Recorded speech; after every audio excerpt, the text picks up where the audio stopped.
Welcome to chess, ladies and gentlemen. All right, man, I appreciate everybody stopping by, taking a look at my video here. So unfortunately, I pretty much recorded this entire video, and I actually had the players flipped. So pretty much everything I said in the video was wrong. So unfortunately, I have to record it again. I liked the first video. It was cool. Anyway, I'm back again. So for all of my people in the Philippines, magandang umaga, mabuhay to you guys, kamusta na? Almasal tayo. It's a little bit early for you guys, but you know, almasal tayo anyway. Mabuting pagbati. Appreciate it very much. For all of my people that are coming from France or who do speak French, bonjour, comment ça va? Comment allez-vous? Ça me fait plaisir de te voir, mes amis. Appreciate it very much for coming by and stopping by. Merci beaucoup. And if you guys are ready to go, I have the round 1, game 2 between Wesley So and Maxime Vachier-Lagrave. So if you guys are ready to go, let's take a look. All right, so we got D4. Knight comes to F6. So we start off with an Indian, but as you always know, it could get into many different things. So we do see C4, G6, knight comes to C3. We got D5, pawn takes D5, knight takes D5, E4, knight takes on C3, pawn takes on C3. So we do have the Grunfeld and the exchange variation of the Grunfeld. So we got bishop to G7, we have bishop to E3, we got C5, knight to F3. Now I'm going to stop right here. Now I know what you guys are thinking. You're thinking, oh man, this is that draw again. No, it's not. It's not the draw. This is actually a pretty exciting game. So bear with it. You will see. But yes, you are correct. In this particular position, they do see a lot of draws. It's kind of like they got like some little drawing lines that they play or whatever just to get draws and stuff like that. This is not that game. So anyway, moving on. We see queen to A5. Knight comes to D2. We got knight to D7. Then we have knight to B3. So as you guys can see now, this has definitely changed a little bit. You can see that white is attacking black. So they're definitely not doing the draw thing. So moving on, we do see queen to C7. Now, you guys might be wondering in this position here, can you just take on C3? Because it's like a pawn, right? It is, but unfortunately, this allows white to draw if they choose to do so. Most likely because you are down a pawn, so you don't want to just lose the game. So we would see bishop to D2, queen to B2, bishop to C1, queen to C3, bishop to D2. We just repeat until we draw. So that is the cost of taking that pawn. So we do see queen back to C7. We got rook to C1, castles by black, bishop comes to E2. We see knight to F6. And this is the novelty of the game. So Maxime Vachier-Lagrave does play the novelty of the game. So we see F3 just defending the E4 pawn. And as you guys can see, white has a tremendous center established. So black's life goal right now is to try to chip away at this beautiful center that Wesley So has established. So we got B6, pawn takes on C5. Now backing up, you do have the option to castle here. And then after rook to D8, just sidestep with the queen. And black's major issue is the fact that they aren't as developed as white. They do have a much inferior pawn, situation, pawn structure than white. And they are not developed as much. So that's definitely, something that white could have done. But they do take on C5. We got knight to D7. Then we see pawn taking B6, pawn taking B6, and queen to C2. And as crazy as it sounds, it is dead even in this position. White is up an entire pawn. They just have a little bit of an issue getting their king castled because they do have a very weak pawn here and a very weak pawn here. So we see queen to A7, highlighting what I just said as far as this pawn is concerned. So we see rook to A1.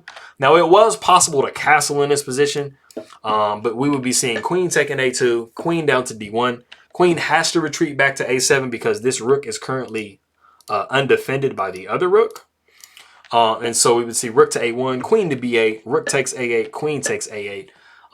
And as you guys can see, everything is fairly even, and you do have to protect this pawn. So backing up, we did see rook to A1. We got bishop to A6. We have bishop comes to D4. And we have rook F to C8.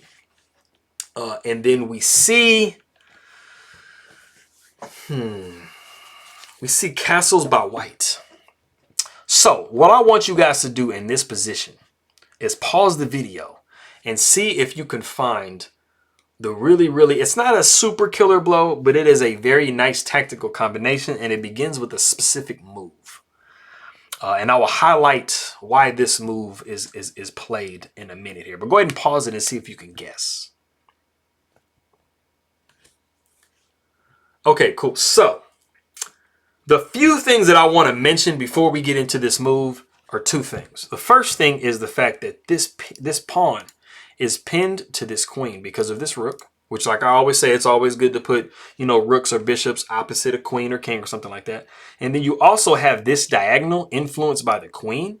And you do have a possible discovery after the pawn gets pushed to b5. So highlighting those two things, the crazy move in this position, the really beautiful combination that will come up from it is bishop takes d4. And this actually was not played in the game. So this is something that both Wesley So and Maxime Vachier-Lagrave completely missed.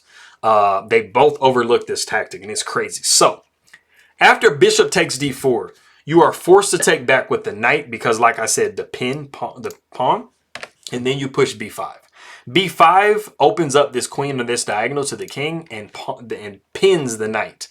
So you have to sidestep with the queen because you're looking at b4 coming, and then after e5, this knight is completely lost. The only possible try is to go a4, but after pawn takes on d4, you are forced to take back on d4 because if you don't, you will see, if you try to take back on b5 and give a little counterattack and pin, you will see pawn takes c3, and this is another discovered attack, and it wins your queen. So you do not want to do that. So backing up to what we had in the game, we saw castles, and like I said, completely missing this, we saw bishop taking e2 by Maxime. I'm not sure if either one of the players thought about it throughout the game. I'm sure they looked at the game after and they both were like, oh man, I can't believe I missed that. Everybody's been there. They've overlooked some really nice combination that helped them win or something, and you're just kicking yourself literally for the rest of your life. But we did see bishop takes e2, queen takes e2. We got e5, knocking the bishop away, so bishop comes to e3, and black does get their pawn back, but it's definitely not as good as the piece that they could have won. So we see rook f to c1. We got rook taking c1, rook taking c1, queen taking a2, queen taking a2, rook taking a2. We got rook to c7, putting that rook on the 7th. Always nice. We got knight back to f8. Bishop takes on b6. We got rook to b2. And as you guys can see, I mean, white and black both have their rooks on the 7th, so they're influencing the position as much as possible. We got rook to c3. We got knight coming to e6. Bishop back to e3. We got bishop to f8. We got rook to d3. Rook to b1 with check. We see king to f2. We got knight to f4. We're snapping off the knight with the bishop on f4. Pawn taking f4. We got g3. Rook to b2 with check. We got king to g1. Bishop comes to d6. So you have a decision to make. Do you take the bishop and desert your knight? And that's what Wesley So does. He says, "Let me gift me the knight." Well, not gift me. I mean, it's not free. It's a fair trade. Rook takes d6. Rook takes b3. We got king to g2. Trying to improve the position of the king, because once this rook does come back down, you're literally stuck for life. So the rook comes back down to b2, but we get a chance to kind of escape to h3. Pawn takes g3, pawn takes g3, we got h5. g4, pawn takes g4, king takes g4, and we have king to g7. So objectively, white is looking like they're doing a little bit better. This is a rook endgame with equal pawns.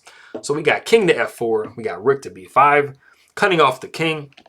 We got king to g4, we got king to a5, king to f4, rook to b5, king to g4, rook to a5, king to f4, and then we have rook to b5. And it is a draw by 3-4 repetition. But like I said before, it is not the typical, like, we just get to a certain move draw. There was actually definitely some chances in this game. And I know Maxime is kicking himself for missing the opportunity. But yes, to me, this was an exciting game. I liked the little tactical combinations that were possible in the middle game part. And, you know, I think it would have been really crazy to see, you know. So Wesley So definitely got off the hook in this one. So congratulations to Wesley So for not losing it. But anyway, for all of my people, the rest of my people in the Philippines, we'll try to get through these real quick. I got Maayon Buntag.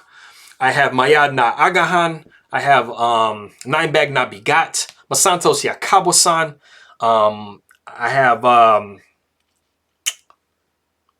we got como esta. No, como esta. Buenos dias.